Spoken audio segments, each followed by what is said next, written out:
Thank you for inviting me. That's my honor and my pleasure. And today I will be talking about physiologic basis of small dose of norepinephrine, noradrenaline. And the main reason for this is that small doses of noradrenaline change hemodynamics in different way than large doses. And, and the idea of this talk is to build basis for a hypothesis that small doses would provide benefits for the patients during perioperative period. Okay, next slide, please. No, this is not, but okay. So there are two virtual volumes within the venous system. One of them is unstressed volume, another stressed volume. Classic definitions here on the screen.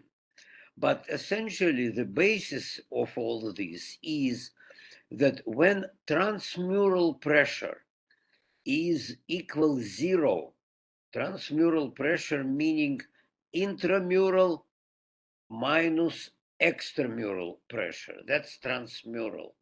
So that transmural pressure equals zero means that the blood within this vein at that particular moment is not flowing because transmural pressure is zero, and it is called unstressed volume. On the other hand, when intramural pressure would be even a little bit higher than extramural pressure, transmural pressure would be above zero and flow would be initiated and would be increased depending on the degree of difference. Next slide, please. Well, function of venous system, one is simple, to return blood from periphery to the heart, and second duty of venous system is to maintain venous return and therefore cardiac output by distribution of blood within the venous vasculature.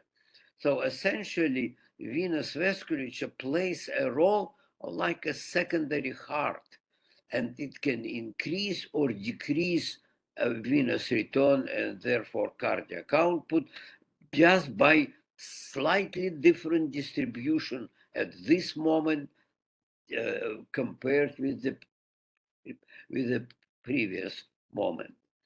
And this is also a function of venous vasculature. And later you will see, please, next slide. Next slide, please. This is the definition of intramural, that's intraluminal pressure. When you put a catheter in the vein, connected with the transducer, you measure intramural pressure. And difference between intramural and extramural outside of the vein would be transmural pressure, is also distending pressure. And this is the driving pressure that drives venous flow. So when transmural pressure is zero, blood is not flowing. Blood is there, not flowing forward. Next slide. Constriction of artery and vein is associated with very different physiologic hemodynamic phenomenon. The vasoconstriction within arteries, when arterial constriction, it decreases flow. It does not necessarily lead to hypoxia of the tissues.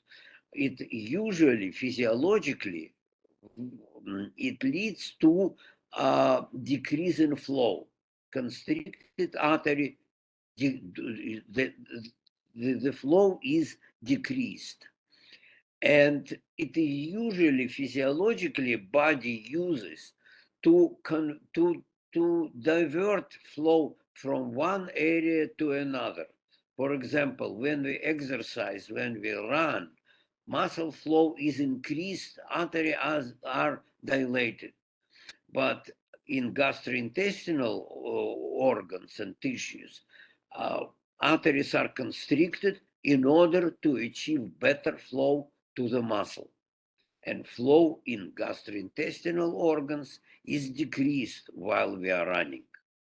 Venous system is different.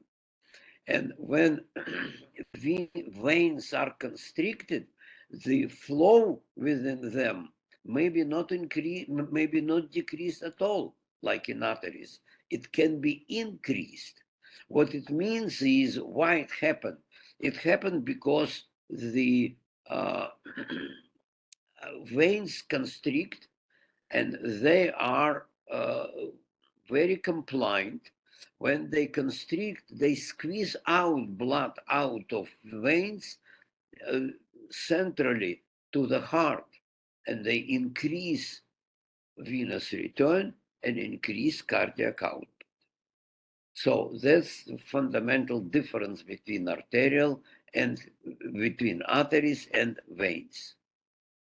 Next.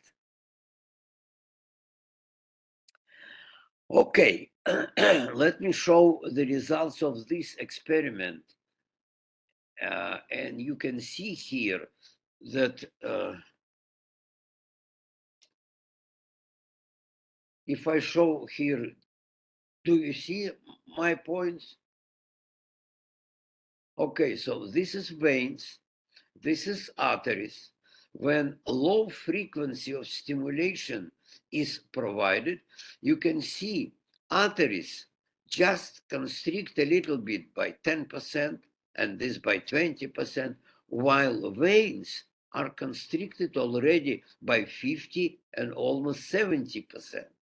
So constriction of veins lead to increase in blood flow, and constriction of artery decrease in blood flow. And this is very different curves. Next slide, please. These experiments were performed about 10 years later. And this is important data here. This is diameter of the vessel. And this is very beginning, very low frequency stimulation, arteries, vein. Arteries even do not change. Vein already changed here. And then this decrease in diameter of the vein is tremendous at the very beginning, at the very low frequency. Low frequency of stimulation is related to is parallel to the influence of uh, to the influence of vasoconstrictor. So here, when small dose of alpha-1 adrenergic agonist is used, these already veins are constricted quite significantly, while arteries even do not move yet at the beginning. Next slide. Okay, this is probably the most important information that I wanted to provide you today. This is the stepwise increase in alpha-1 adrenergic agonist. And this is cardiac output. This part of the curve at the very beginning, you see cardiac output is quite significantly increasing. Why? Because it results increase in cardiac output from constriction of compliant veins. And this increases venous return and cardiac output. Then further increase in the dose. It's stepwise increase. Further increase in the dose, kind of like levels off, and then start decrease. This reflects constriction of arteries and decrease flow through the tissues. And at this level, it leads already to tissue hypoxia. But we do not need to know what's happening here when we treat the patients. We need to be somewhere here. We need to be on the top of increase in cardiac output, not blood pressure, cardiac output. Next. Okay, now let us go to the clinic.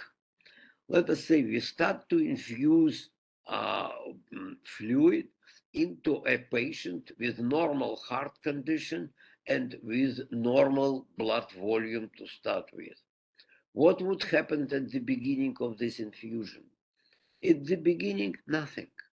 At the beginning, it would be just increase in unstressed volume. Because when you infuse fluid, where it would go? It would go to the place of lowest pressure. Unstressed volume is the lowest pressure, and therefore your infused fluid would go there. Stressed volume, transmural pressure, venous flow, venous return, cardiac output would not change because it increases only unstressed volume. When you continue to infuse fluid, in that case, the floppy veins, very compliant veins, they would dilate here at this stage. They would dilate without increase in pressure. When you infuse enough fluid, it would increase transmural pressure, it would increase stressed volume, means would increase flow within the vein and would increase venous return and cardiac output. So it goes through a point which I call point of conversion of unstressed volume to stressed volume. I want to stress here that this is the same volume. The unstressed, this is the same volume. Difference between stressed and unstressed volume is only what is transmural pressure. And here, transmural pressure increased, meaning stressed volume increase, or unstressed volume converts into stressed volume. Realize that we are talking about virtual values, not real values, because stressed, unstressed volume do not separate it by any membrane. They are separated only by pressure within that particular moment what we are talking about. But clinically, we need to know when should we stop infusing fluid and not and when to continue to infuse to increase stress volume and flow. And this is not easy question. Now we can roughly decide that it is probably needed to continue to infuse or to stop infusion. When we measure lactate, for example, concentration of lactate or decrease in pH in arterial blood would suggest, next slide, please. Next.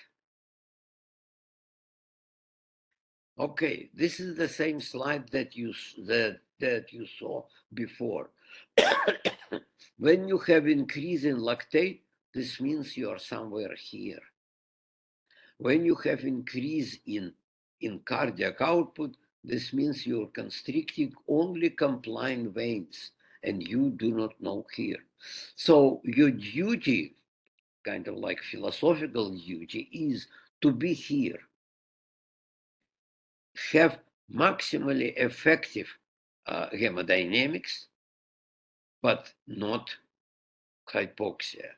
So arteries constricted here, these arteries are not constricted or constricted very little. Here, constricted vein, which helps you to achieve adequate hemodynamic with minimal increase in fluid load. So you should stop infusion or decrease infusion to a minimum and continue infusion of vasopressor when you are here on this point. And the easiest way would be just build this curve, just infuse vasopressor until you are starting to move here. Next, please.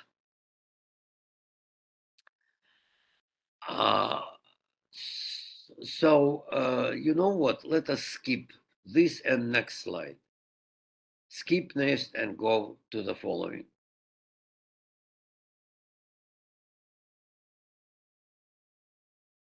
Please skip this slide. Next one.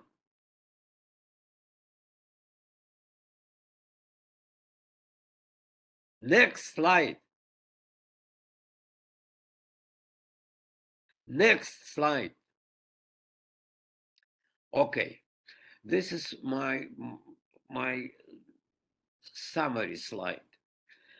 So if we give norepinephrine, noradrenaline, the main action, what we expect and what is happening is decrease in unstressed volume. When unstressed volume is decreased, it leads to, and this is the only study in this area so far. This study was done by Japanese investigator, published in 2019, and I quote this study in my editorial, which was published in European Journal of Anesthesia this year, a couple of months ago, that fluid responsiveness is increased. This very important point, because what does it mean, increase in fluid responsiveness? This means that when you give fluid, you have a response increase in cardiac output. I'm emphasizing not blood pressure, cardiac output. So this is, you need less fluid to increase cardiac output when on board is alpha-1 adrenergic agonist. They demonstrated it. This is probably the first study that demonstrated something, and this is very specific and very important, that demonstrated increase in fluid responsiveness. And it helps you to diagnose where your fluid load is. Overall, it leads to decrease in fluid requirements. Patients receive less fluid. They receive enough fluid, but less fluid. But it is it's always a but. And what is the payment for this? Payment for this is to the unstressed volume is essentially safety reservoir. With vasopressor, with alpha-1 adrenergic agonist, you decrease safety reservoir. In that case, you should have good venous access to the patient. You should have enough fluid at hand, and you should cover this need if necessity arises. Next slide. Okay, in other words, you have to be here on this curve, not here. Next slide. Okay, few slides were happening. Okay, thank you very much for your attention.